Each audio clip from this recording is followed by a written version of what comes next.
Welcome to session 70 of the Worlds of Speculative Fiction series. I'm going to tell you a little bit about the series in just a minute, but I want to highlight the author and narrative universe and specifically the books that we're going to be talking about during this 70th session. So it is C.J. Cherryh, and what I've got here in my hands are 4 volumes. Actually, this is one that's got 2 different books in it, from her Alliance Union universe, a science fiction series that is taking place after the colonization of the stars by human beings moving out into the galaxy, but not all that far quite yet, as we're going to talk about when we get to the world building section of this. And what I've got here, I was originally just going to do these 3 particular novels, and they have to do with the perspectives and points of view of one of the groups of people that are incredibly important in this universe, the merchanters, those who are going out and traveling between the stars, oftentimes stopping just at space stations, not actually doing planetfall or anything like that, and carrying cargo from place to place, and occasionally fighting and getting involved in the conflicts between the other main factions. So we have one that's actually named after a ship, Finity's End. This is quite a massive tome. It's well over 500 pages. And then 2 other ones, Tri-Point, which is actually referencing one of the places where you would jump to with your faster-than-light jump drives, something else we're going to be talking about in this. And then Rim Runners, which actually names a certain kind of ship and crew and activity. But I thought it could also be good to bring in Merchanter's Luck, which is another really cool, fairly early contribution to the story, also about merchanters. And so there's a lot of great stuff in all 4 of these. I'll mention that this one labeled Alliance Space has Merchanter's Luck and 40,000 in Gehenna put together in kind of a interesting way. So what is Worlds of Speculative Fiction? If this is the first time you're encountering it, let me tell you about the history. So this is a series that we started back in 2016, hosted originally as a face-to-face get-together once a month where I would come in and talk about an author, a set of texts, the narrative worlds, philosophical themes, and it was hosted at the Brookfield Public Library. When COVID hit, we had to go online, so it's now in this format that you see, where I will shoot a video like you're watching right now, talking for about 90 minutes about different aspects of the author's work, sometimes bringing in things the author, him or herself, has to say about their own work from interviews or essays, and sometimes talking about reviews as well. And then we delve heavily into the world building. What kind of narrative universe do we have going on here? And some of the selected philosophical themes. Philosophical in the broad sense of dealing with the human condition, as well as topics in ethics or in metaphysics, even aesthetics or philosophy of technology, very important for sci-fi series. So what we're going to be doing in this, we've already done a biography of C.J. Cherryh in a previous session, so I don't need to go back over that. And I'll link to that previous session below in the, let's call them show notes, right? The video description. You can click that, see more, and it should come up for you.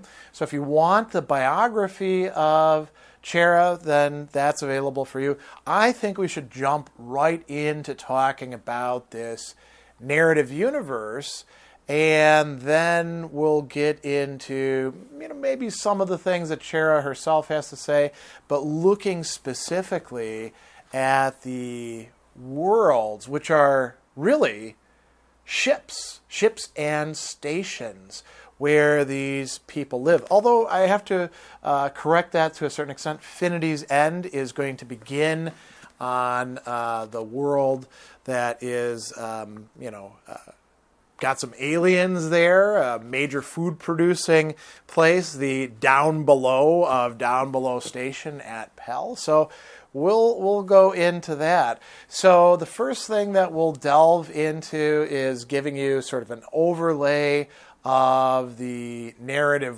universe, including the conflicts that are set up and why people are out there in between the stars, jumping from point to point, and carrying on this very interesting kind of lifestyle with all sorts of ramifications. So sit back. We got a lot of cool stuff coming up, and let's jump right into talking about world building.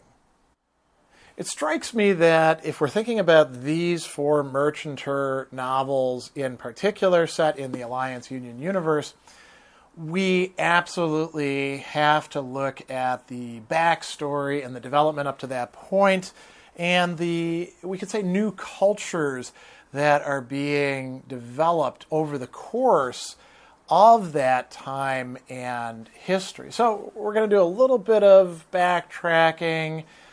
You could find quite a bit of this sort of sketched out for yourself in Down Below Station, which we're not going to talk about here, but there's also websites where you can easily find this summarized as well.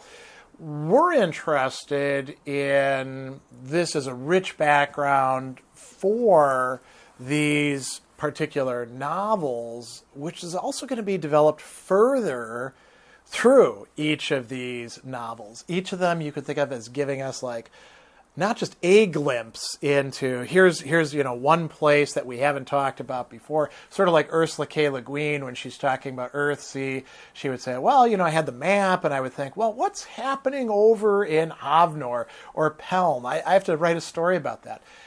In a way, it is kind of like Le Guin's Earthsea in that nothing, well, except for, we could say, a few exceptions to this, some of the short stories, and arguably Tahanu, none of it takes place just in one island, or in the case of Cherryh's stuff, in one planet, one space station, one ship, or anything like that. Instead, we've got going between places. So enough of that. Let's talk about what happened. So this is set in a future to our own time in which mankind has gone out to the stars.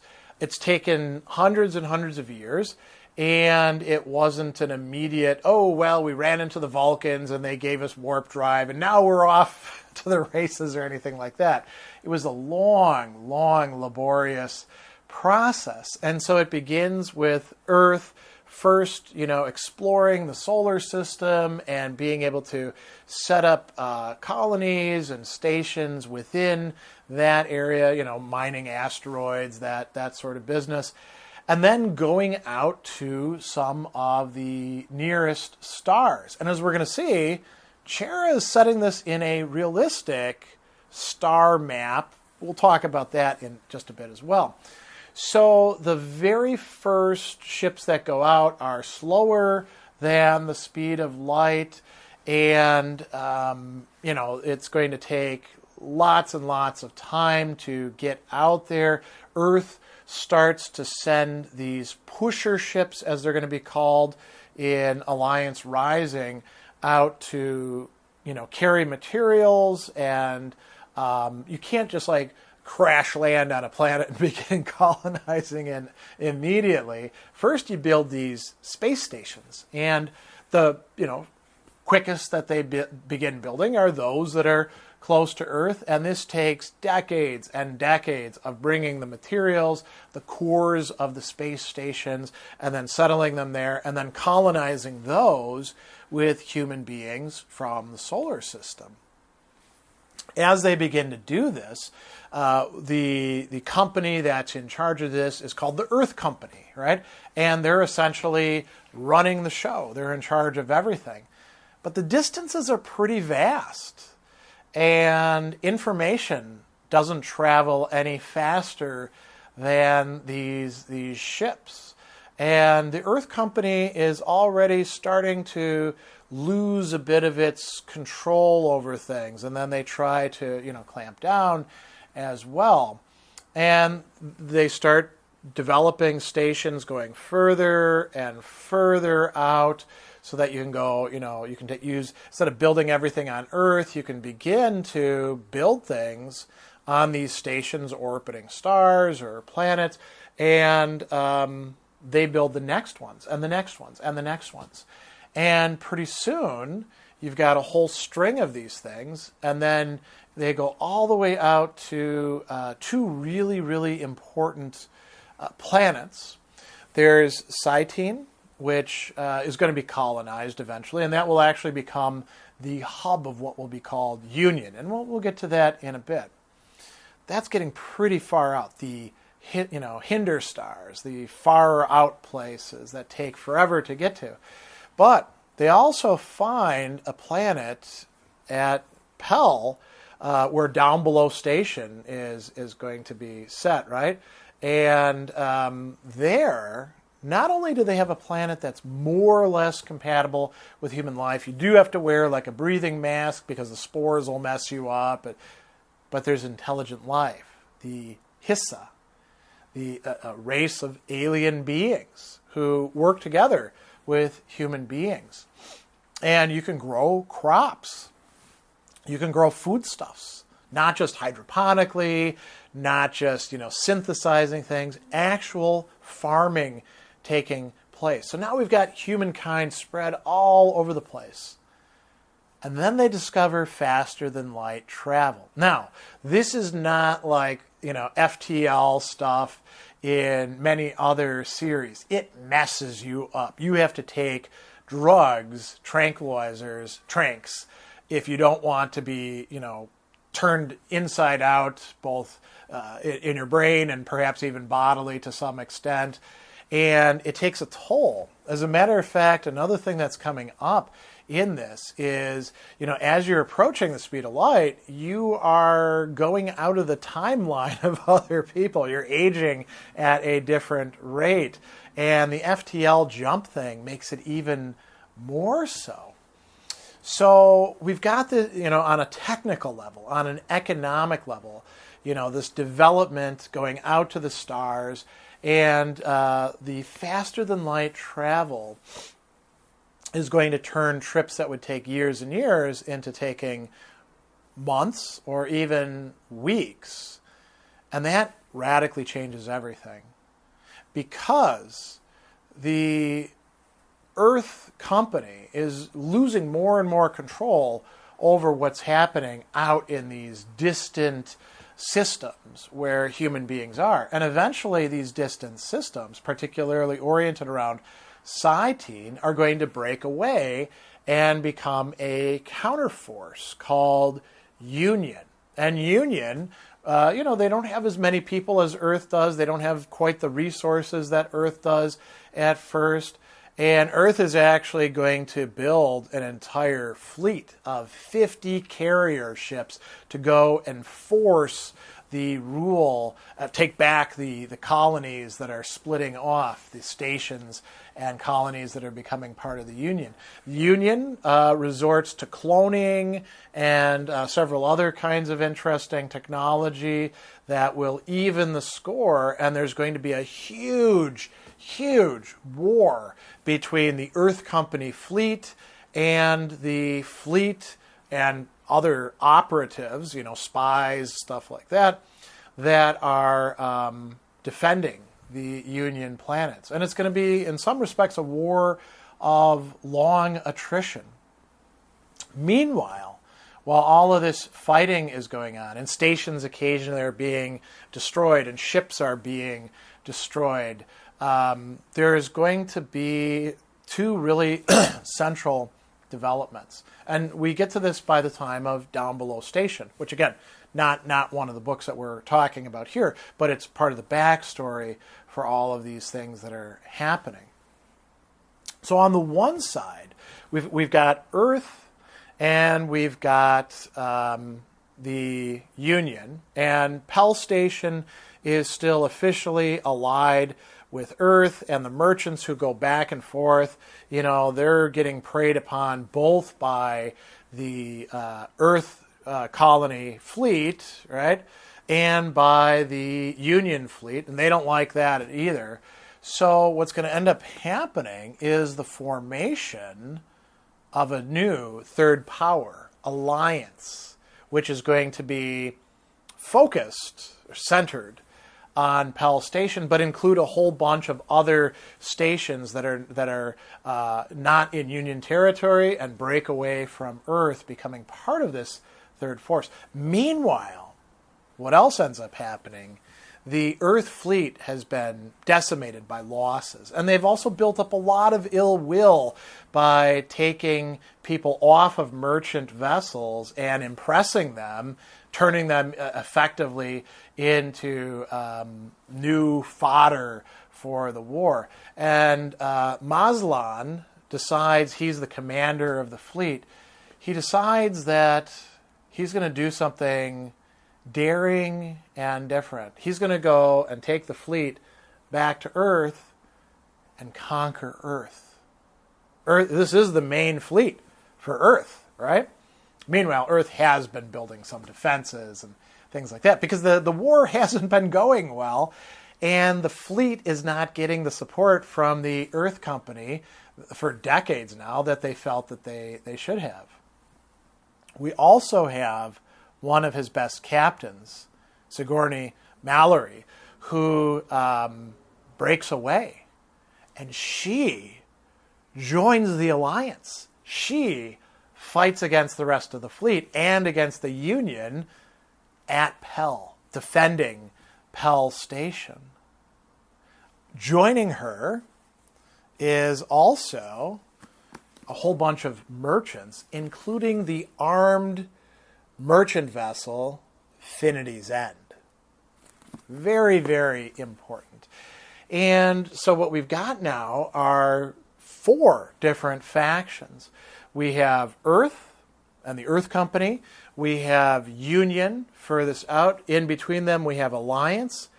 And off somewhere else, because they don't manage to take over Earth, is the remnants of Mazlan's fleet, the Mazlani, who are pirates now, who are preying on everybody. And there are merchants on all different sides. Many of them are part of the alliance. Many of them are chartered in Union territory and go back and forth from alliance to Union, or even all the way to Earth.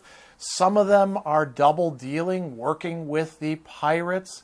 And so we've got this very complex tapestry in which all of these forces, and we could really say that there's essentially 5 different groups. Again, we got Earth, Union, Alliance, Mazlani, pirates, and then we have the other merchants who decide where they're going to fit in. They may be registered in Alliance, but not super happy about supporting it. They're all trying to make a profit.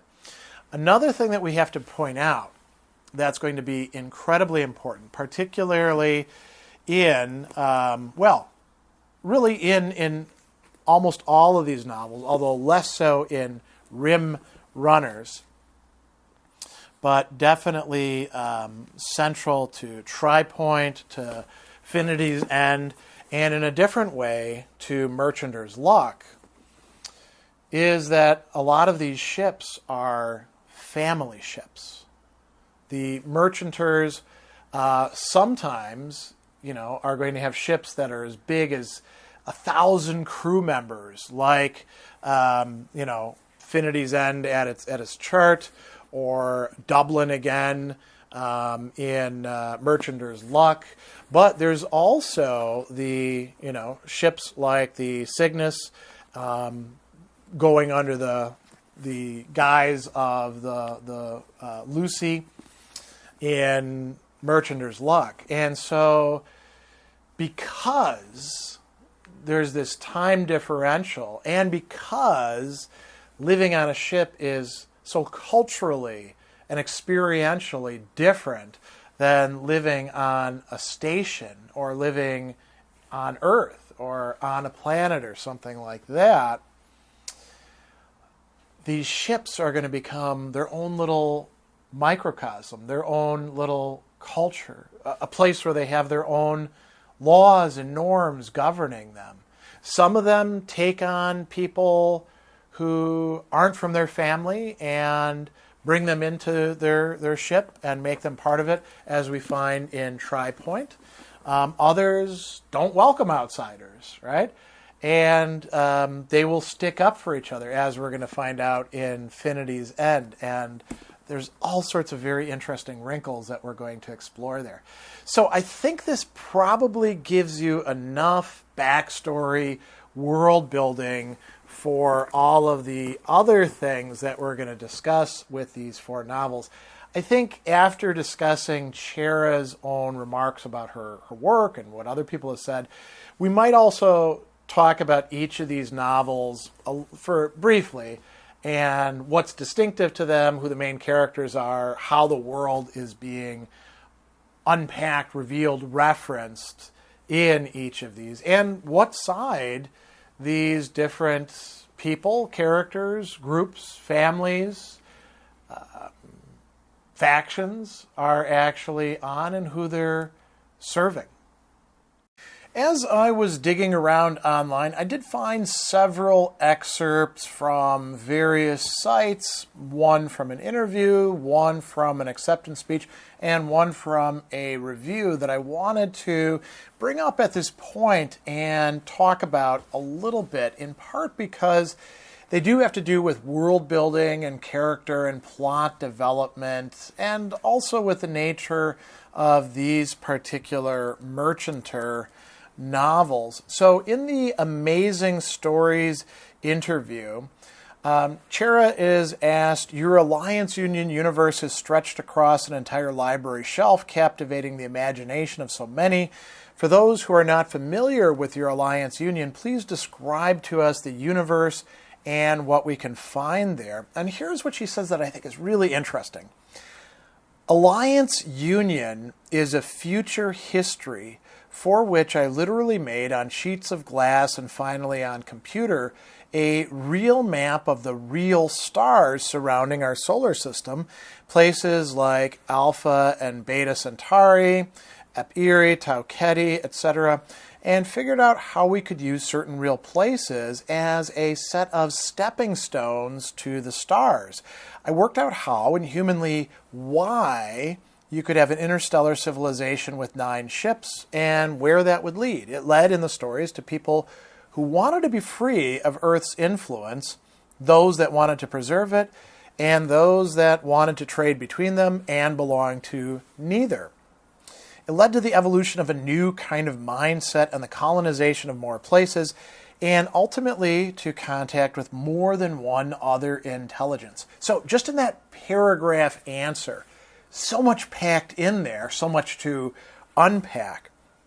So the first thing, the Alliance Union is a future history. It's not, as it's sometimes described, space opera. It's not just hard science fiction. It is intended to be a future history, a possibility for us human beings, much like some of the other sci-fi authors and series that we've looked at in the worlds of speculative fiction. It's not just saying, let's tell a great story, I got to do some world building. It's actually, and here we get to the second point, Cherryh says, I looked at the star maps. I looked at what is actually, at least in potentiality, feasible for us Earth-based human beings. First, we colonize our solar system, and then we go out to the nearest stars, and it's going to take us a while to get there.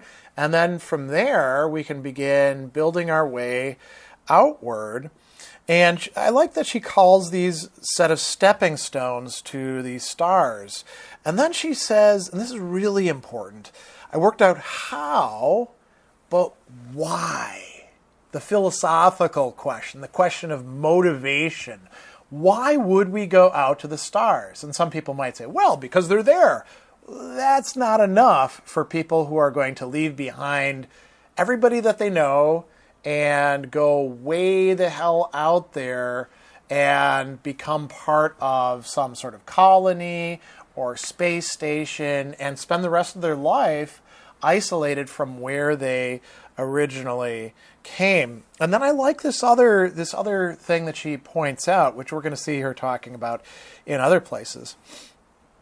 People who wanted to be free of Earth's influence. Okay, so there, later on, we're going to have the Union, but also to some degree Alliance, right? And we might even say the Maslany in some respect. And those who wanted to preserve Earth's influence, right? Earth, obviously, some of the members of what would later become the Alliance, the Earth Fleet, before it eventually becomes the pirates, and then those who wanted to trade between them and belong to neither Alliance, but also all these merchants doing things in Alliance and Union and Earth space, and even trading with the Maslany as well.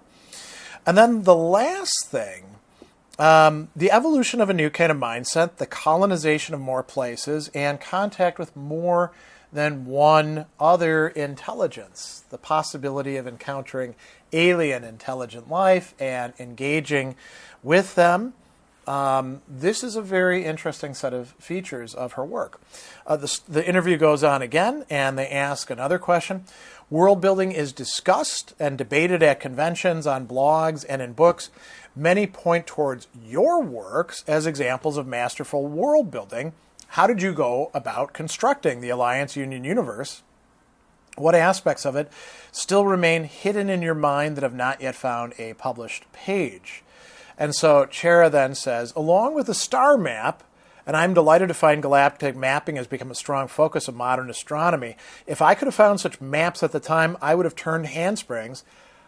I have a 5,000-year future history in a notebook that shows me the parallel between certain stories, when and where they're taking place, and that sometimes suggests what might be going on in a third place. I know events in that timeline that rather cry out for a story. So, we've talked about this many times in the past. When it comes to world building, sometimes people like to bring up this distinction that George R. R. Martin put out there by describing himself by contrast to J.R.R. Tolkien.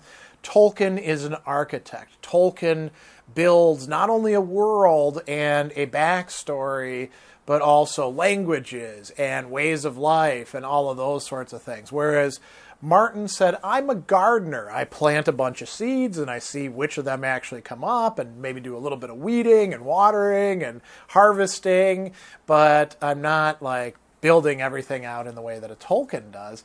This implies that Cherryh is a little bit more on the Tolkien-y architect side, isn't she? But Cherryh is also somebody who works with collaborators, including her great friend and companion, right? So there is a very interesting set of speeches, acceptance speeches, to the Libertarian Futurist Society that you can find on the Prometheus blog. And I'm just going to give you Cherryh's speech, and only part of it, actually. So she says, again, she's talking about world building. It was a little daunting. I began with a star map, not a fictitious star map, but a real one of the stars closest to the sun. I started a map and my calculation of routes with the help of an Atari computer. Now that's going way, way back, right? Atari, people don't really remember this, except, if they're of my age or older, actually had a home computer, not just the Atari console for playing games, but an actual computer that you could buy. And it was kind of high priced compared to, say, Radio Shack, the TSR stuff or some of the other ones. But it existed, and she had one. She says, I worked out a route with the realm of advanced possibility, but a lot of real astronomy has intervened in the last several decades. I had to ask if all or any of my real places were still viable in the way I imagined, or if we'd found things that made it all impossible. No, Not so. If anything, we knew more fascinating stuff. I just took notes. And Jane and I, claiming a booth at our favorite pub, began plotting. Our waiters understand us. We took to the road, Seattle and back, taking notes all the way. We have our ways of working.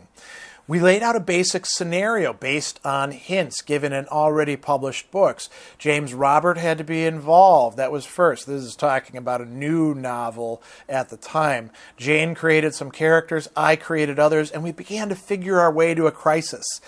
We do have characters which are ours in a sense. As for how we work, it's back and forth. One works a scene. The other reworks and carries on to a new scene, which then goes back to the other. Honestly, neither of us can tell, looking at a given paragraph, who wrote what. Now, I'm going to pause there for a minute because what this brings to mind to me is the collaborative writing of two other really great science fiction writers, Catherine L. Moore and Henry Kuttner, both of whom published independently of the other, but who edited each other's works, gave suggestions. They were married, actually. Jane and C.J. Cherryh are partners. And eventually there are some pieces where it's listed as being by Henry Kuttner, but we're not sure if it's not actually by C.L. Moore or a combination of both, and vice versa. So this is actually quite an interesting observation about collaborative work. Coming back to it, she says, when you've both edited something a dozen times, it all blurs into one. I can claim the pusher ships. That's part of the backstory, though ironically we don't ever see one. And Ross is pretty much entirely Jane's doing. We needed him. The stations, the merchanters, the EC, those were set in published stone. Why? Because they're parts of these already established novels that are there in the storyline. She says, I've written books about Down Below, Cytine, and individual merchanters like Merchanter's Luck, Infinity's End, the development of warships and the aftermath of the war. But the scope of Alliance Rising is different. This is a story of all the merchanters, the merchant ships of the future, the descendants of the pusher ships, which used to serve the stations, traveling for decades between port calls. The former crews have become family, and the ships have become family ships, unique in language and culture, but equally well needing the stations and hauling cargo, the foundation of everything that thrives, save a couple of ancient pusher ships linking the first station, Alpha, to Earth and Sol.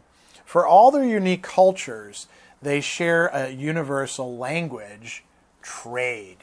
Very important point right there. Then she goes on and she says, a small group of merchanters from the ends of known space arrive at Alpha with a proposal to the station and the merchanters. It's the merchanters who have collectively the economic power to keep individual ships going. It's the merchants who can keep information flowing because it moves faster than their ships. It's the merchanters who keep the goods flowing for the benefit of the stations and themselves. They don't need the Earth Company, EC, to tell them how to do what they've already done, and they don't need to pay it for the privilege. It's an idea that is spreading wherever ships go and serving notice to the stations as well. We'll haul for you, and you keep us running. A basic deal, a fair deal. No law on our decks, as the song has it, but the law we have made. This is very interesting. We're seeing a philosophical theme right there, right? What is it to be free? It is to live under laws that you yourself have made and ratified. An idea that we might get from Immanuel Kant goes way back, right? All the way back, you could say, to Aristotle, but it's also equally pronounced in somebody like Rousseau. Going on, she says, it's not so much that we set out to write a novel about the link between freedom and economics, but that when you start telling a story about human civilization, it goes with the territory.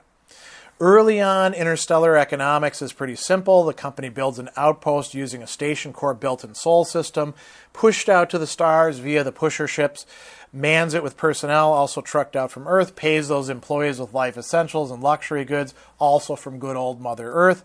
With Earth a minimum of a 20-year voyage away, during which all your friends back on the station would age a lot faster than you, those employees basically sign on to the station for life. They marry, have 2.5 offspring who grow up, and work for the Earth Company because there's not a lot of options.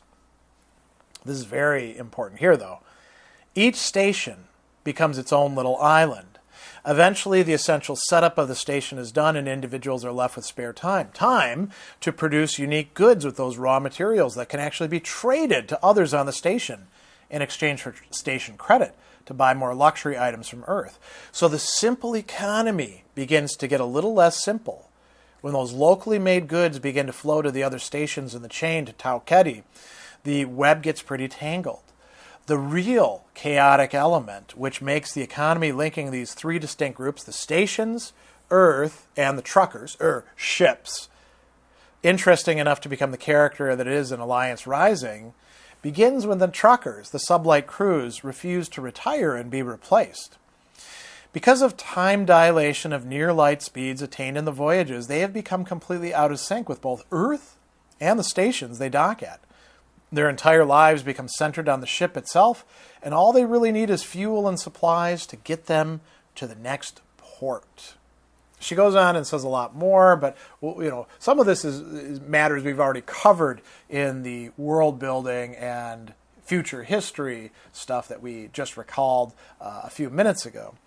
There is one thing I also want to bring up, and this is coming from the Alexandrian, a 4-part review of the Alliance Union Mercanter novels. So it begins with Mercanter's Luck. And again, I'm just taking excerpts here, but I think this is a really good set of reviews. Mercanter's Luck is at its heart a character drama, a powerful, poignant character drama. You could call it a Romeo and Juliet for the future, but that would only give you the most grotesque approximation of what this story is about. What you get to see are two characters brought together who fundamentally change each other's lives. It's not easy, it's not simple, but it's human. Cherryh has the rare gift of being able to bear a character's soul to the reader, and she uses that talent to great effect here. Reading Mercanter's Luck is like watching two brightly burning stars plunging one into the other, each searing you with the heat of their existence. It's an intense and primal reality that Cherryh shows you. The next one, Rim Runners. Joe Walton describes Cherryh's Union Alliance novels as historical fiction. There's a lot of truth to that. Every novel is set across a small slice of a backdrop that stretches for decades and light years in every direction. With each novel you read in the Union Alliance sequence, your understanding of that historical backdrop deepens and each individual's work becomes even more faceted as a result, the reflections it casts on the others. Not telling us a lot about the plot or characters of Rim Runners, but we'll get to that in a bit. Tripoint. Cherryh excels at capturing utterly diverse points of view with truthfulness and integrity. Her characters don't see things differently because some of them are stupid or naive or ignorant, although some of them are. And she doesn't go in for any of these cheats. Her characters see things differently because they are fundamentally different people. And that's pretty impressive because there just aren't that many authors who are capable of that, even at their best. Yet Cherryh effortlessly accomplishes it with every novel. Given this unique strength, Tripoint is particularly interesting because it's fundamentally the story of a character caught between two utterly different points of view. One embodied by his mother, the other embodied by his father, and the catalytic events which force him to find his own compromise and synthesis between those dichotomous poles. A lot of her works seem to have identity as a central theme. Her characters are driven often compulsively by the questions of, who am I? And who do I want to be? Unsurprisingly, many of her stories are also tales of adolescence, and that's the place where Tripoint exists. Infinity's End. Another tale of adolescence and identity. In many ways, the central character dramas of Tripoint and Infinity's End are very similar to each other. Both take a young protagonist from one environment and thrust them into another, forcing them to adapt and find a new identity for themselves. But there the similarity essentially ends. Not only are the individual characters so unlike each other as to result in completely different stories, but the plots against which their character arcs are silhouetted are fundamentally different. Tripoint is a space opera of pirates and privateers. Finity's End is a political drama. Concluding thoughts of that review. As exemplary as any of these novels are in their own rights, I was particularly impressed by the strength they draw from each other. Cherryh never allows her plot to exist without impacting her characters, nor does she allow her characters to exist without affecting her setting. As a result, the more you learn of the Union Alliance universe, the more depth each novel in the series possesses. It follows that I must someday soon come back to these novels and read them again. The ever-shifting, ever-growing context of Cherryh's work gives each novel a fresh perspective and existence when viewed in each other's light. Somewhere in the interstice of these four novels lies an understanding of what it means to be a merchanter plying the interstellar lanes. That such an understanding is never spelled out or given a pithy summary makes it all the more meaningful and true. It is an understanding crafted by Cherryh, but wrought in your own imagination. And there's just one word I want to pick up on as we bring this little section of talking about Cherryh's own reflections and other people's reflections on her work. That true. How is it that something that is clearly fiction, set within a fictional universe, conveys truth? Well, this, I think, is one of the philosophical themes that we absolutely must explore, but I don't know that we can actually embrace it theoretically head on. We may have to work at it from several different angles. Before we delve into some of the key philosophical themes of these great merchanter novels, I think it's important that we probably talk a little bit about the characters and the key plots and settings for each of these in turn. So the first of them is Merchanter's Luck, and then we have Rim Runners, then we have Tripoint, and finally, bringing up the end, Finity's End. So let's look at each of these in turn. This one, Merchanter's Luck, is very interesting. It's, you could say, a tale of two ships and, in some respect, a tale of two characters. And it begins, their names were Sandor and Allison, Creia and Riley, respectively. Riley meant something in the offices and bars of Viking Station.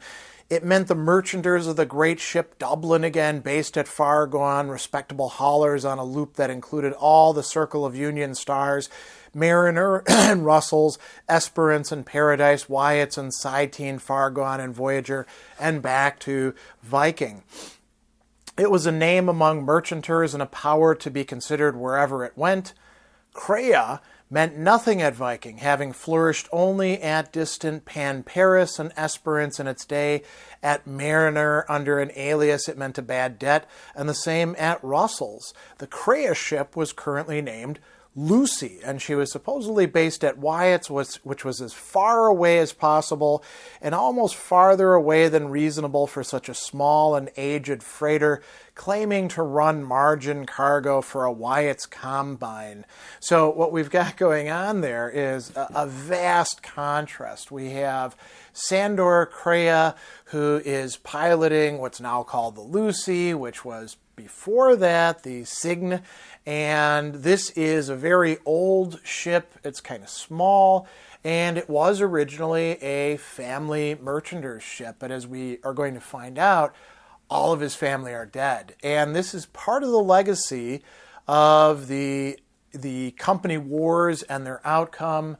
The Mazatlan, he's not quite sure which ship it was at first because he has to try to remember this. One of the carriers boarded with Marines the ship, and as they were accustomed to do, they took all the good stuff and they actually killed just about everybody on the ship except for Sandor and 2 of his relatives, both of whom, by the time this begins, are dead. The Dublin, again, is one of the massive merchant ships, and as we see, it is cycling around in Union territory, although it's making stops as well at Pell and considering getting involved in the Earth trading as well.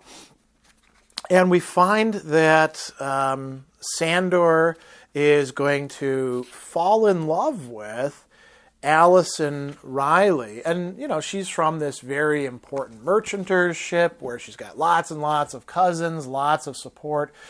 But she's also way, way, way down the line of succession. And they wind up having an overnight. That's what we nowadays call a hookup. It's called an overnight when you do it on space stations as, people who are spending their time on ships, and they get involved with each other. And then something really interesting happens. So Sandor is strung out, both physically and mentally.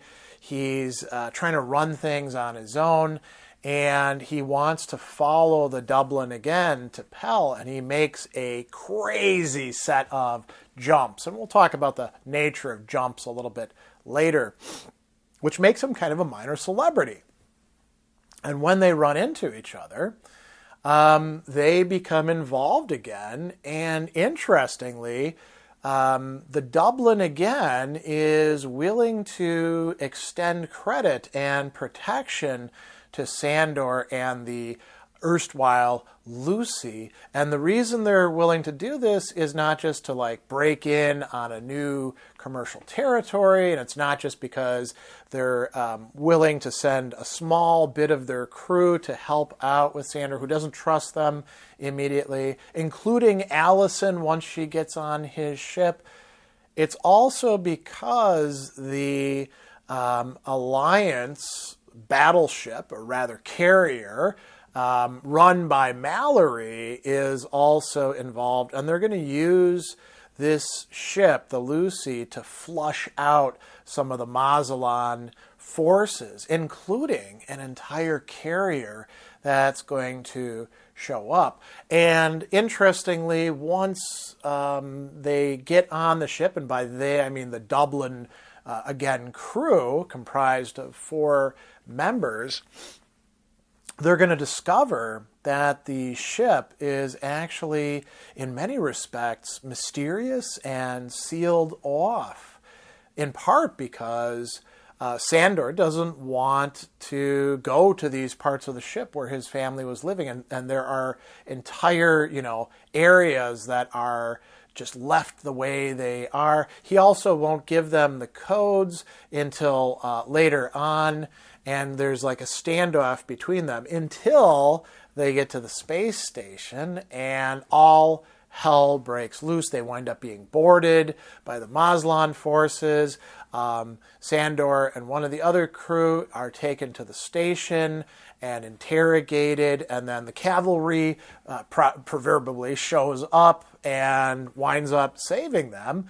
And where we're left at the very end of this book is with Sandor having given Allison the codes. He wrote them down and put them in his dresser, and she's able to save the other crew members, and then they begin their business again, but now with a lot behind them. So that's the first of these interesting ones. Then we get a total departure from this in Rim Runners, and you notice it's got this, rather athletic woman with short hair running in this deck area, and she is the main character of this story, Elizabeth, or Bet Yeager, who is originally a Marine sergeant, and she has been pretending to be somebody different than that, somebody who can do mechanical work,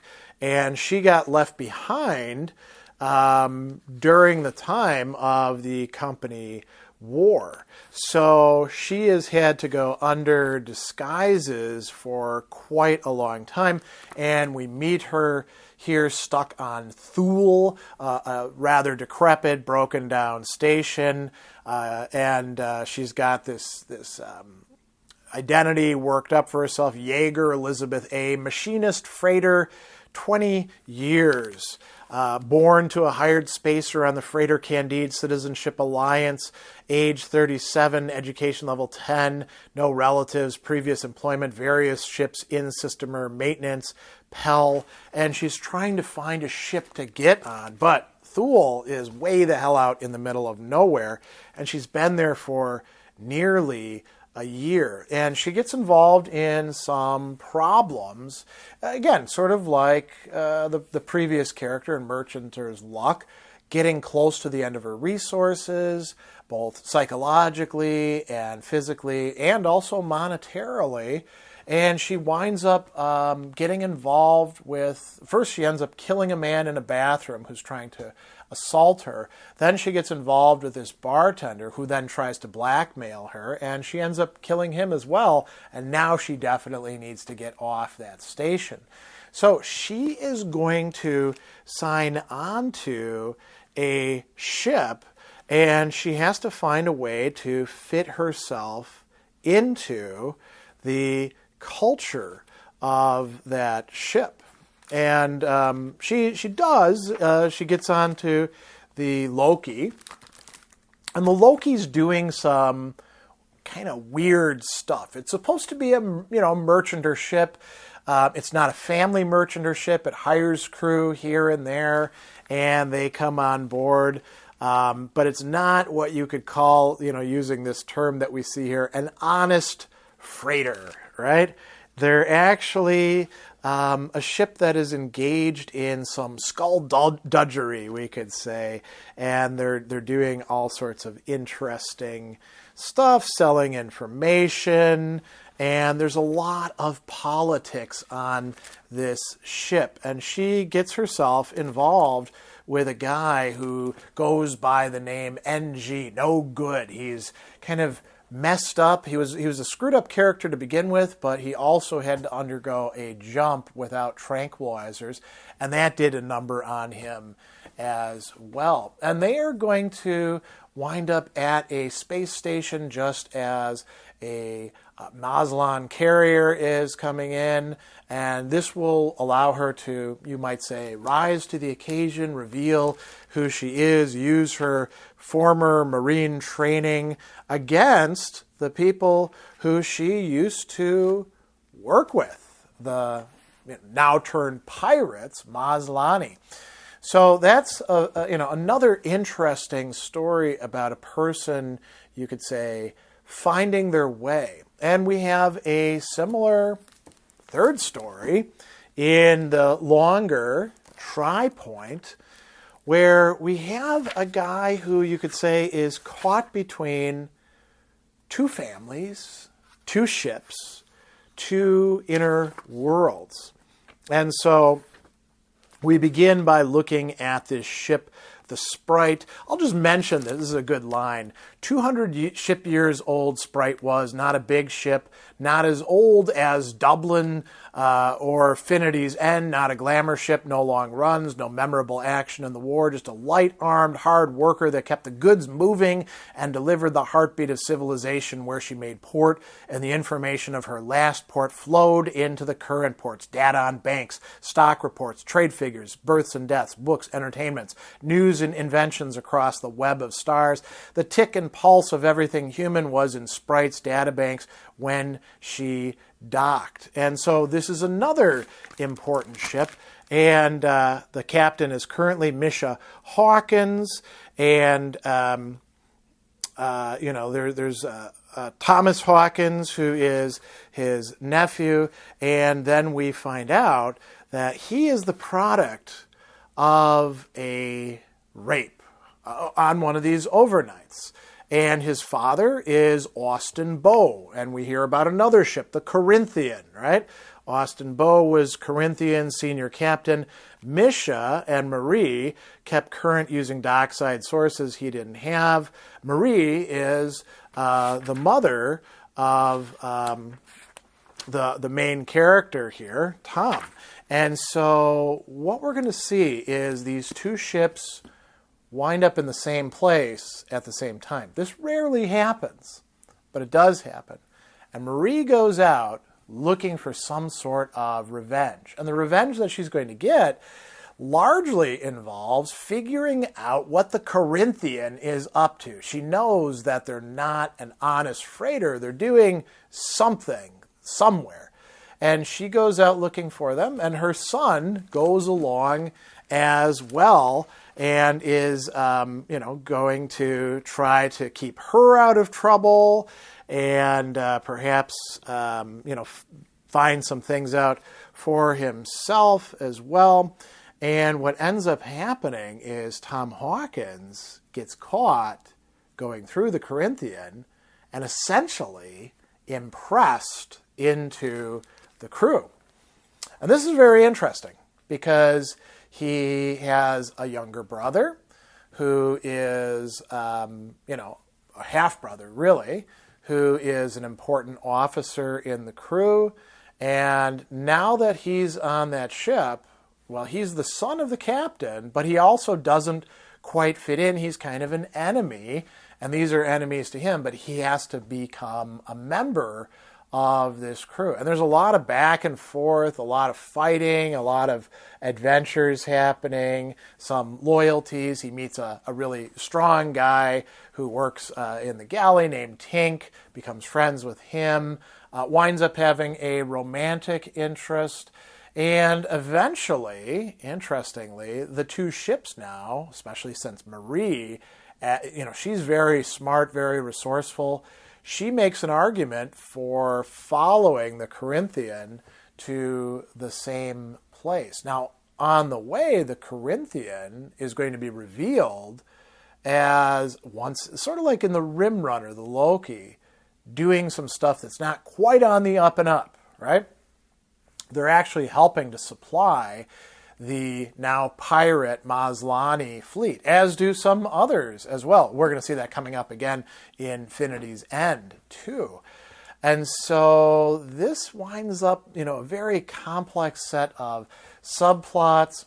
And in the end, Tom finds his place and finds his way, and he's not going to come back to his original ship or to his mother, who now is the captain of the Sprite, right? And we see a different sort of resolution and even some hints that the Maslany have found a place to settle out there in the stars and perhaps even can build up their own new power base. We finally have Infinity's End, and Infinity's End is the name of a ship as well as of a book, and Infinity's End is one of the oldest of the Merchander's ships. It's also one of the greatest of them. It is, along with Mallory and her Norway, the ships that have been the backbone of the alliance around Pell and of the Merchanters. So they've been fighting warfare, but they also suffered some terrible losses. In fact, an entire generation of children and many of their parents as well. So they're undercrewed. And we begin with this character who has been stuck on Pell Station and going down below for years and years and years.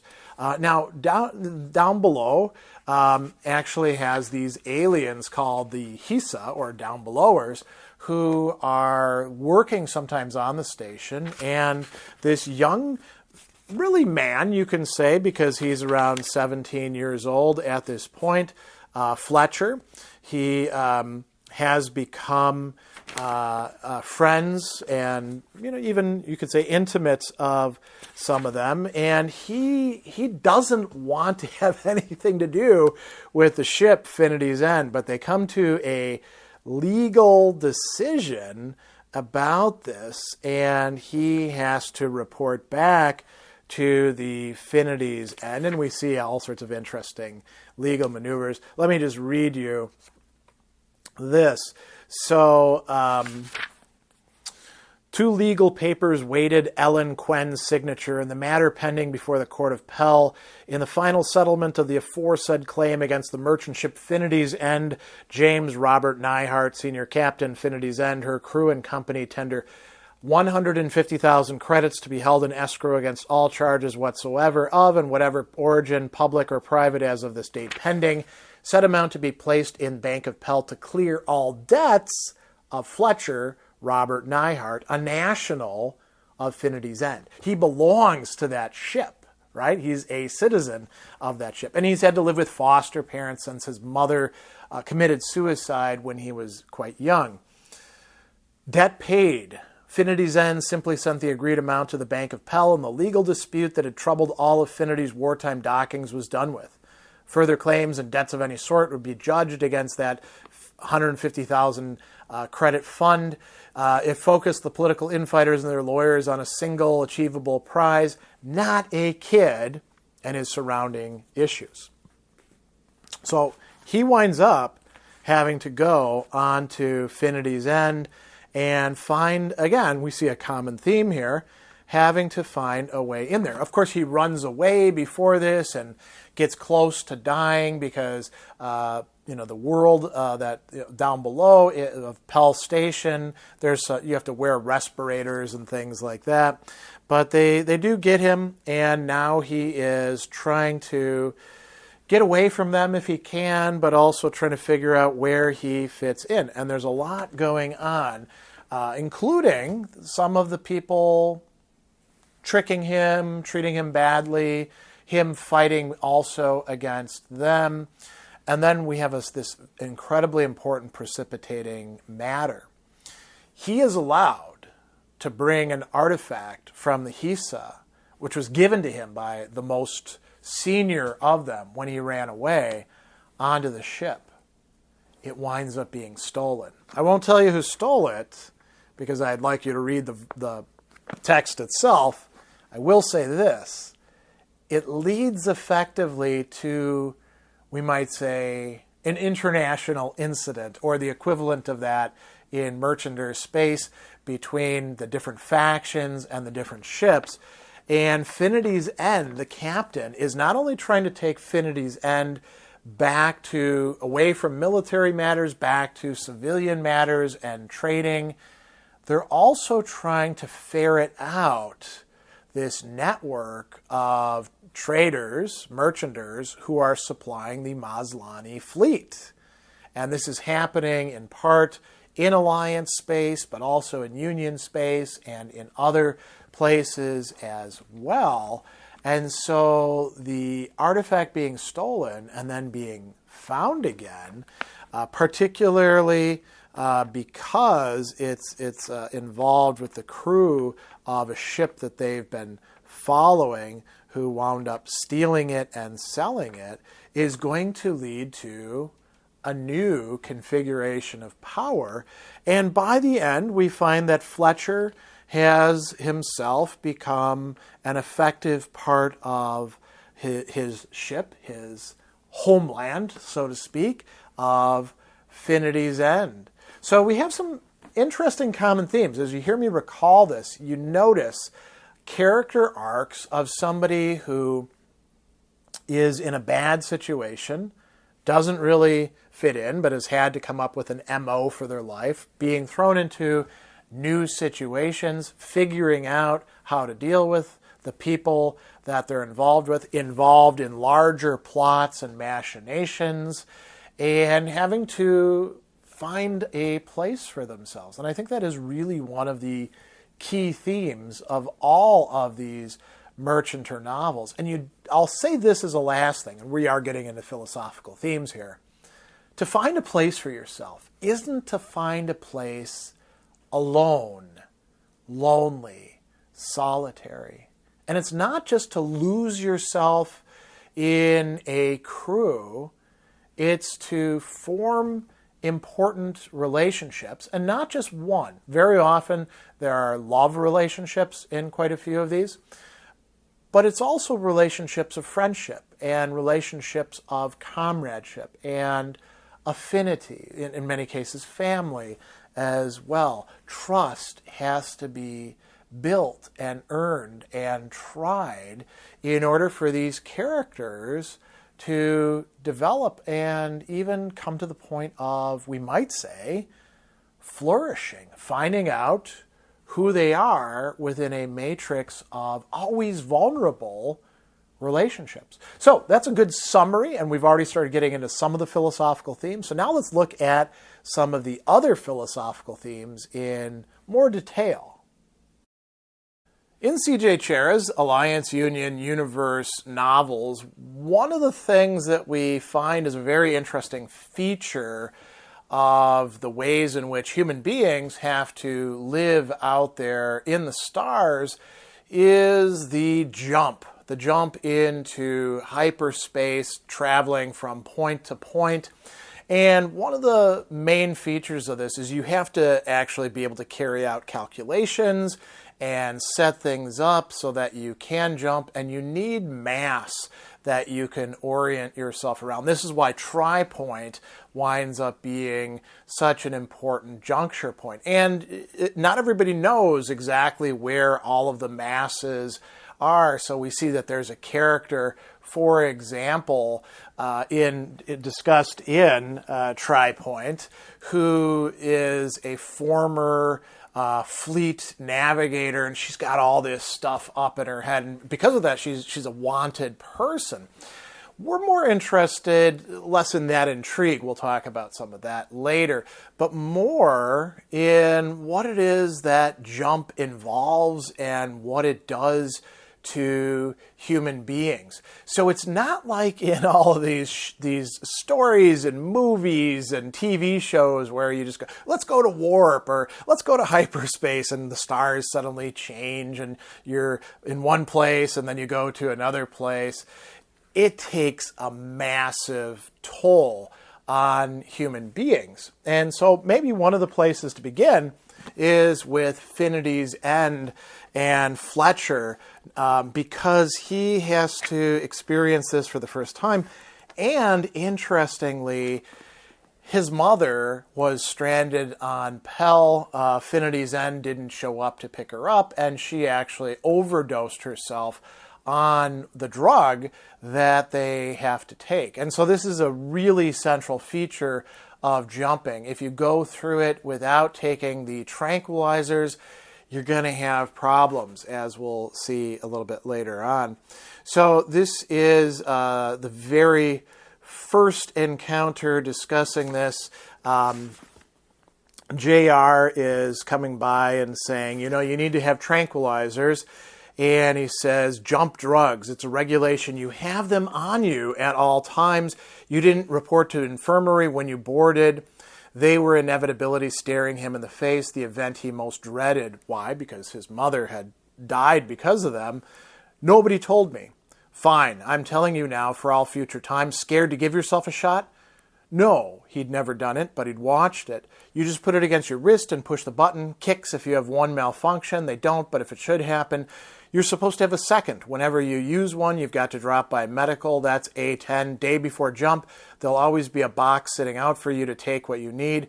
One packet on your person at all times when the ship is out of dock, and extra when you're going for jump. And so you notice that this is part of the equipment of any spacefarer, right? The people who are traveling on these merchant ships, but also it would apply to fleet ships as well.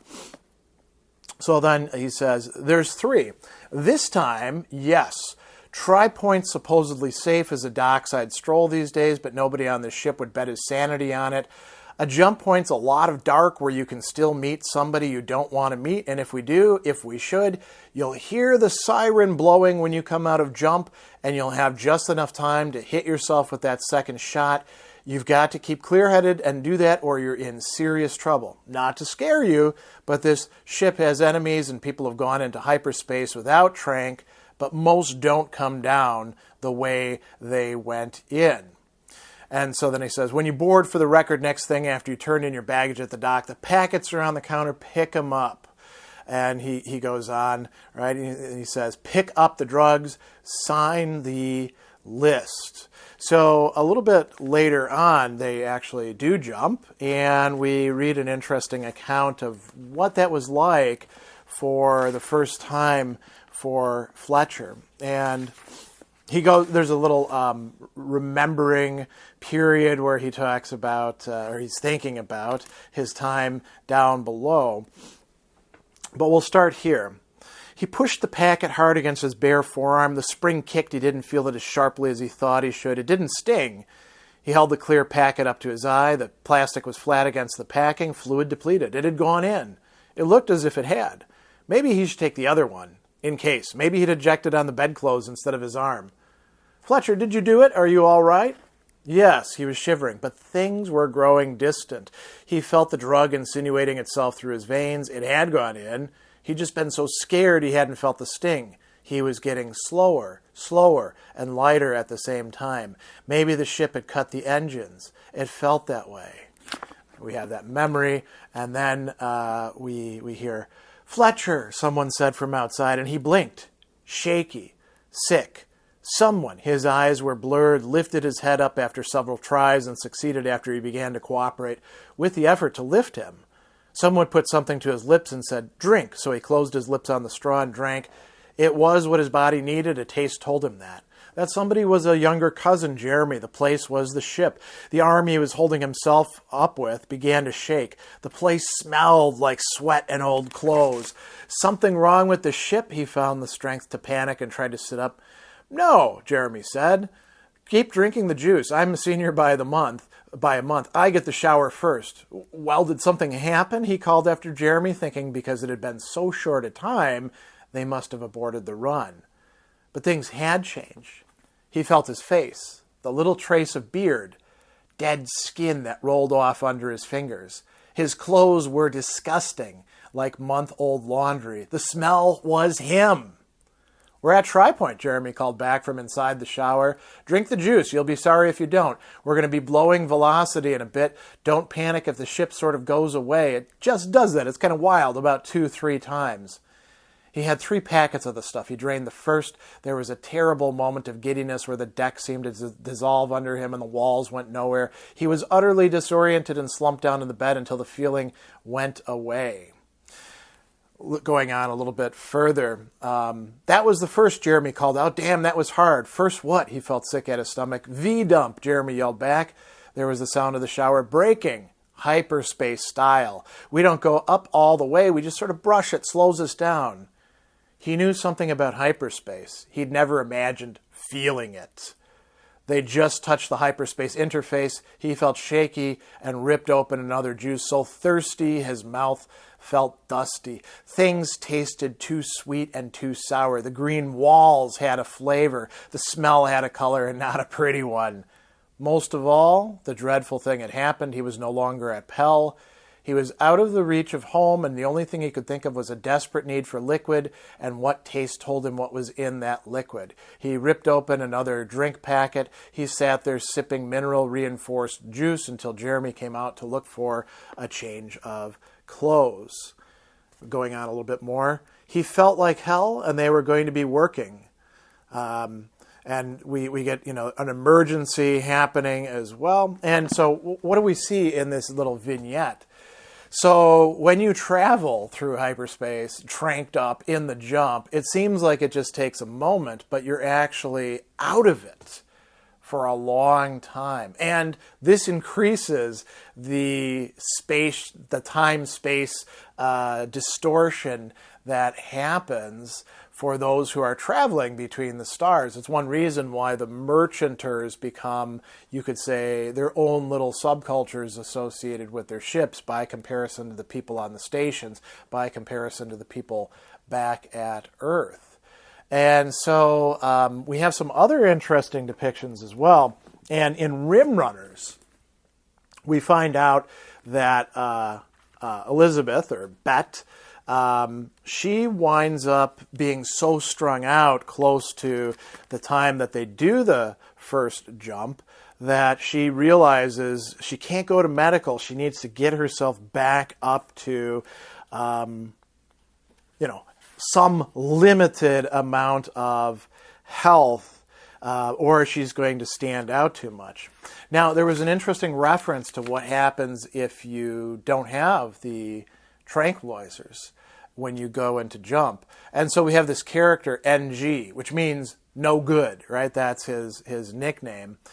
And we hear something about this ship that she is on and some of the people and the rivals and factions going on here.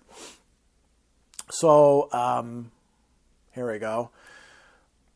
Musa is telling Bet Yeager about something that Berenstain had done. He says, I think one time the ship went jump, or actually Fitch, rather. The ship went jump and NG was in the brig. I'm not real sure Fitch saw that he got his trank. I'm not sure I understand, but that time Berenstain got him off. Maybe it was just one time too often in the brig.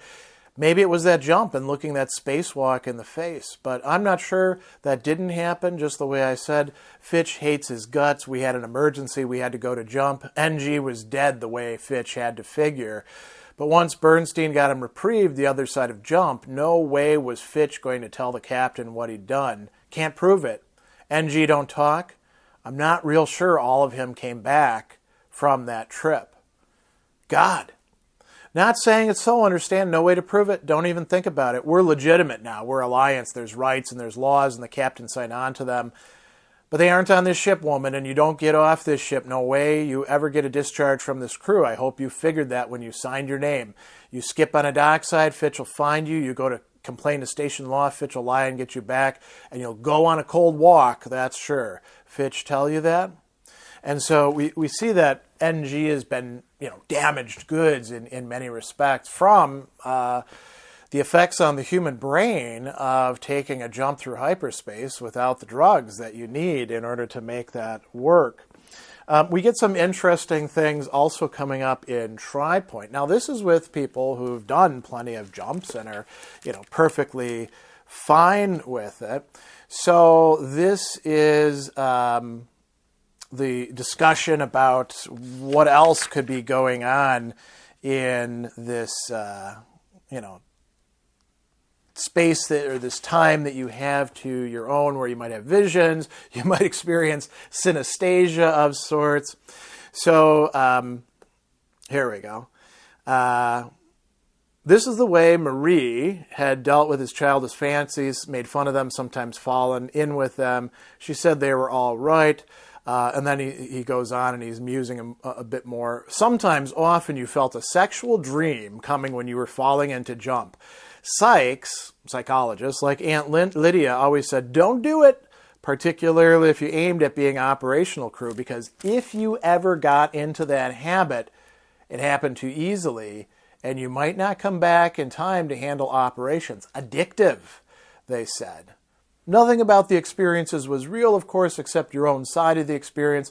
And that felt very real. When you were coming out of hyperspace, every representation the senses made, the brain had to find some symbol for. So things would always appear chaotic. And it could be sex. It could be very good sex. Or for no reason at all, it could become a disturbing nightmare out of symbols a brain started calling up from some closet of the half-awake mind. Though sex was the most common. So of course, if you were a stupid kid who'd heard from his peers about fantastic trips, you tried flying that way a couple times, getting yourself off by the time-tested methods until you scared hell out of yourself at least once, ended up on deep trank for maybe the next 2 trips and learned to do math problems instead when you went null. Didn't want to go into jump seeing the brig around him. Didn't want to think about piracy and ships getting blown. Didn't want to ponder about Marie. This was a deep, deep mental pit he didn't want to excavate on this trip. He tried equations. tried programming problems, and he kept losing them, kept finding fantastical bits of nonsense running through his head. Childhood rhymes and Rodman's poetry. Tommy's a Corinthian, Tommy's a Corinthian. Lock him up with iron bars, and then throw away the key. London Bridge is falling down. He goes on with this as well. And Aunt Lydia had explained something, about sex and not thinking about it while they're on trips. So, what do we find here? What you go into the state of being tranquilized and then going into jump, which is not just about being on drugs, it's about going from, one space to another through hyperspace, which is profoundly weird on the brain, can have some pretty important implications depending on what you're thinking about. A little bit later, where we actually find out about Capella, who knows about all these fleet drop points, and they're trying to find her. We find out that Austin, Thomas's older brother, or younger brother rather, the one who has been on Corinthian this entire time and who's got a leadership position, he was afraid of jump. We read this. Never forgot those years. The nerves had still been there when he was 16. Worse, maybe he'd only heard later what was going on. Never so he could pin this sensation to that movement. Impressions all muddled up in a 3-year-old's memory, a 5-year-old's terror. For 16, 17 years, he'd been spooked by jump, by the G-forces, by the whole feeling of a ship doing what a ship did. But Capella had laughed him through his terrors. Capella had snared him in other sensations, taught him to enjoy the craziness, to see the dimensions as other than up and down and falling. Austin was wrong about her. Capella had come to him on the docks, not the other way around. He goes on thinking, he could trust her with his life. And so, interesting revelation there about people being afraid to jump. And then I think that we can't not discuss one of the really key high points in Merchander's luck with somebody making some crazy jumps, right? And this is because this character, Sandor, is in love with Allison and wants to meet up with her. She is on a much bigger, faster ship that can go further in jumps. He is alone, and he sets up a series of jumps that just about kill him or could have easily turned him insane, right? And so we read here, he checked his calculations, rechecked and triple-checked, lining everything up for an operation far more ticklish than calculating around the aberrations of Lucy's docking jets. Null points move being more than planet-sized mass in the complicated motions of stars. Comp had to allow for it. No one sane would head into jump alone with a computer that had no backup, with trank and food and water taped to the board. He told himself so, making his prep darting glances back to comp and scan, listening to the buoy beeping steadily, watching them track right down the line. He put the trank into his arm. It was about time for that, to dull the senses which were about to be abused. Not one jump to face, but 3. And if he missed on one of them, as he reckoned, he would never know it. Now, here's a little bit more about what goes on. There was speculation as to what was to be strung out in the in-between, and speculation about what the human mind might start doing once the drugs wore off, and there was no way back. There were tales of ships which wafted in and out of jump like ghosts, with eerie wails on the receiving comm, damned souls that never came down, and never made port, and never died in time that never ended.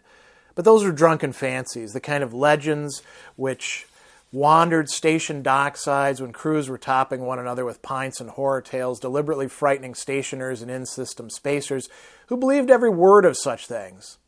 He did not, above all, want to think of them now, but he had little enough time to do anything hereafter but keep Lucy tracking and keep his wits about him if things went wrong.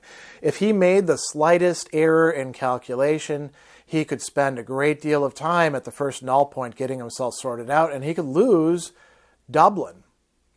The trank was taking hold. He thought of Dublin behind him and the hazard of it. He reached for the comm, punched in, narrow-focused the transmission, a matter between himself and the sleek, huge merchantman that came on his tail. Dublin, this is US 48 335 Y Lucy, number 1 for jump. Advise you, buoy is in error, I'm bound for Pell. Repeat, buoy information is in error, I'm bound for Pell. Don't crowd my departure. Then we find out again. Conscious again, and still tranked, hyper and sedated at once, a peculiar coincidence of mental states in which he was aware of alarms ringing and Lucy doing her mechanical best to tell him she was carrying dangerous residual velocity. The power it took to dump had to be measured against the power it took to acquire. No dice throws, calculate, move the arm, punch the buttons, dump the speed down to the margin, or lose the ship on the next Weston's Point, present location in the appropriate jump range, entry proceeding towards dark. And then we have another jump as well. He came out asleep with the pulsar stinging his wrist and with an ache all the way down to his heels, unbelted, and leaned over the left side of the cushion to dry heave for a moment, collapsed in that armrest, weighing more than he thought he should and caring far less about survival than he should, because he'd gone into this too tired, with his defenses too depressed, and the trank was not wearing off. He had to get something to eat and drink because he was going again in half an hour, and that was too little time. And so we find that he's in the middle of this marathon, right? Second jump, statistically better this time, a vast point. Wake up, Sandy. And then we hear his own voice pre-recorded. The referent now is Pell's star. Push the track reset. Sandy, the track reset. He was crazy. That was what? He swallowed in mechanical, untasting gulps, unable to remember what buttons he'd pushed, trusting his own recorded voice, giving him the sequences the comp needed them, trusting to that star he saw bracketed ahead of him, if it was not a trick of mind which had come loose in time, right?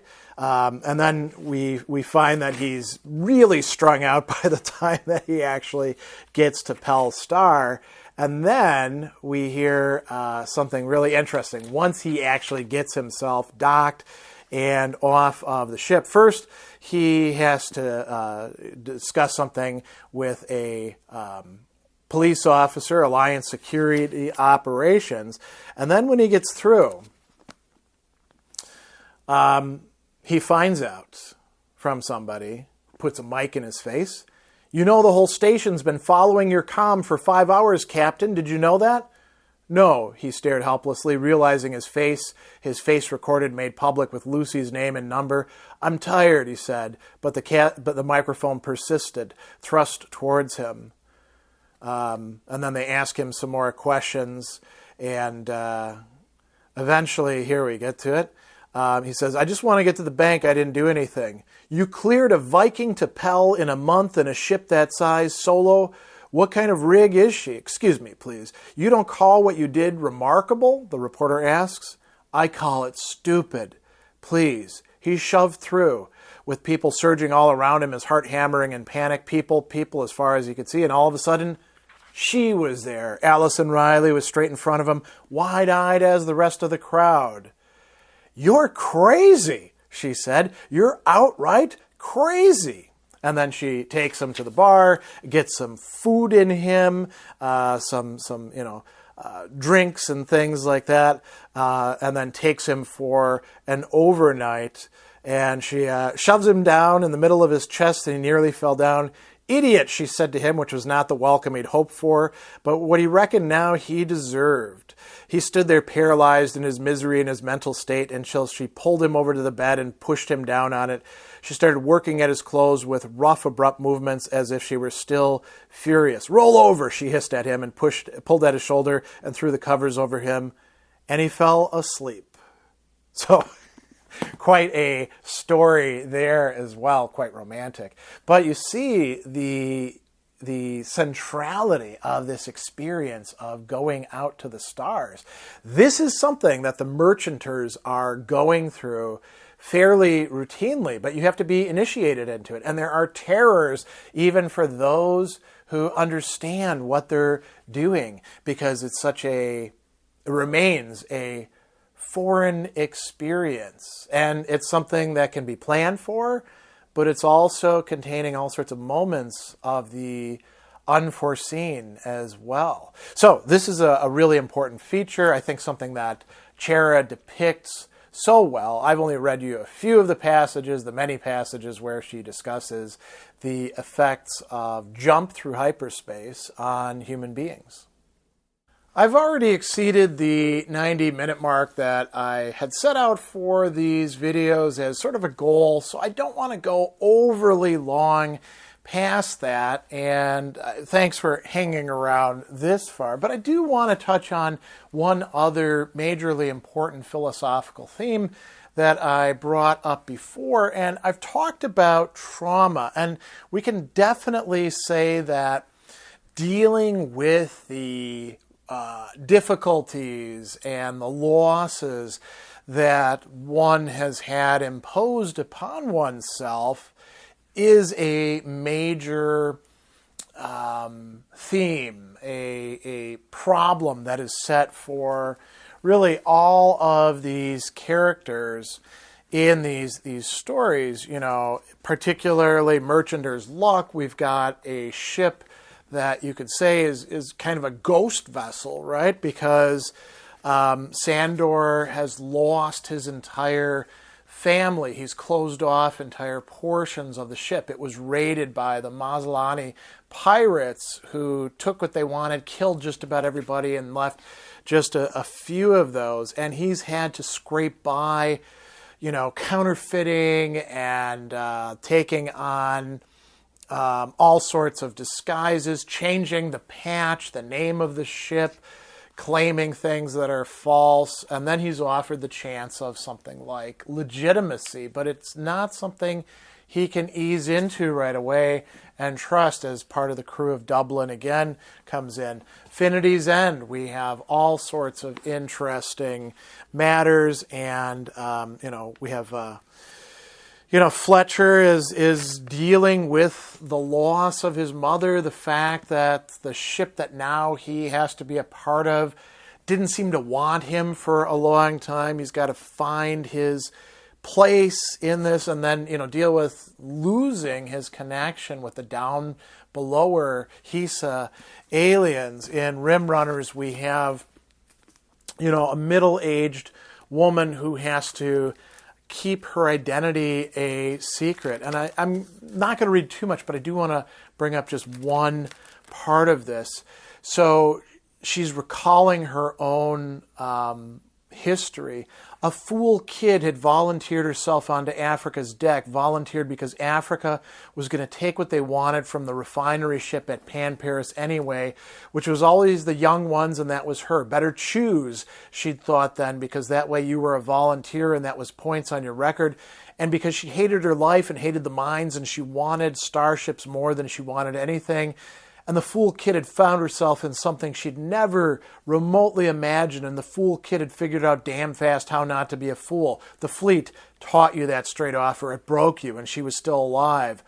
The fool kid had gotten part of what she'd wanted. She still reckoned that had to be worth the rest of it, and still must be, since she'd just had her chance at station life, and here she was back again. If it killed her, she thought right now, it was like something in her was back in connection again, and part of her was alive that wasn't on station, being out there on a ship, even a totally dysfunctional ship like the one that she's on.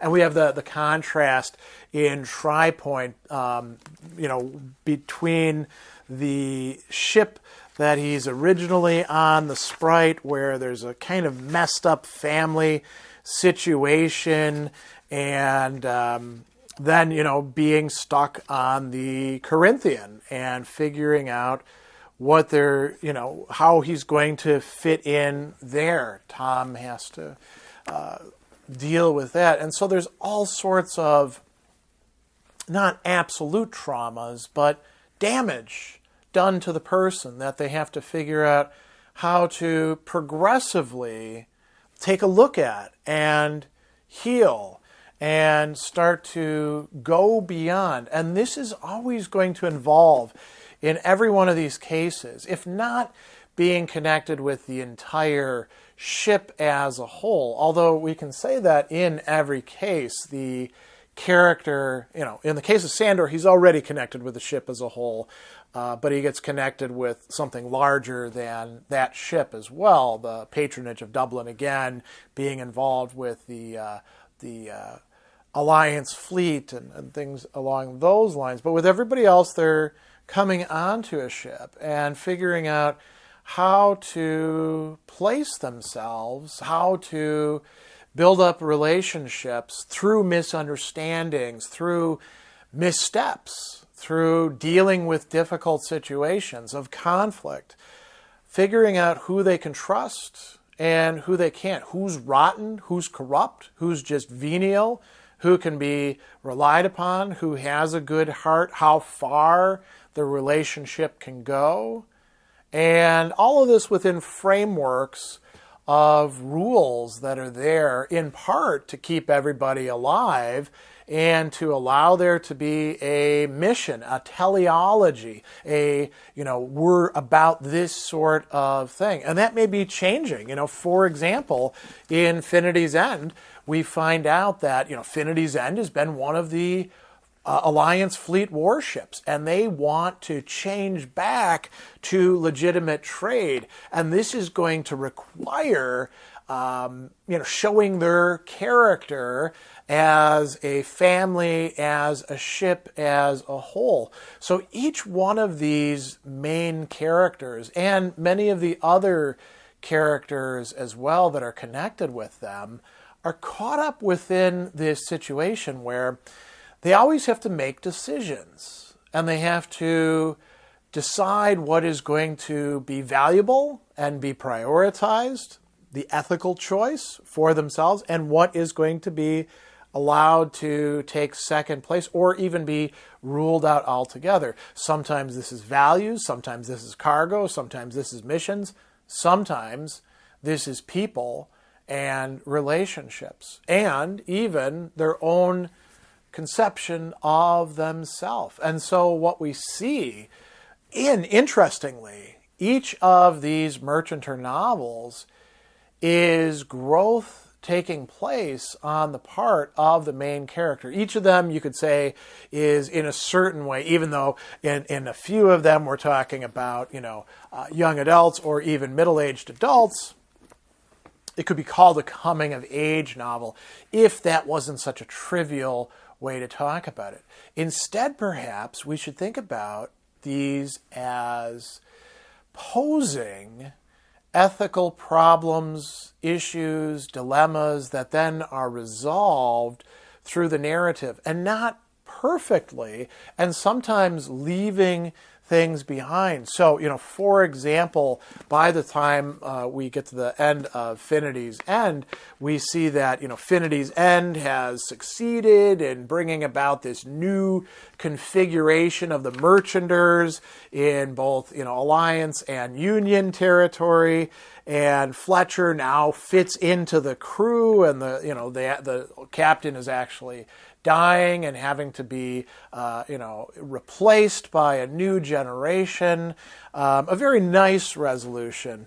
In Tripoint, we have leaving behind his old ship, forging a relationship with his wily half-brother, carrying on a romantic relationship with one of the crew members, and deciding to take a different direction in life. In Rim Runners, it's a little bit less, clear about where things are going, but there's a resolution.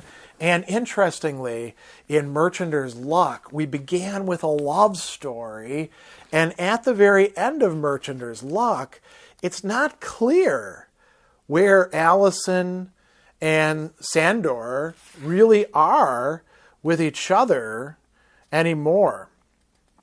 It finishes up talking about what they're going to be doing. She went out, Lessing did, with empty holes, moving lightly as she could in that condition.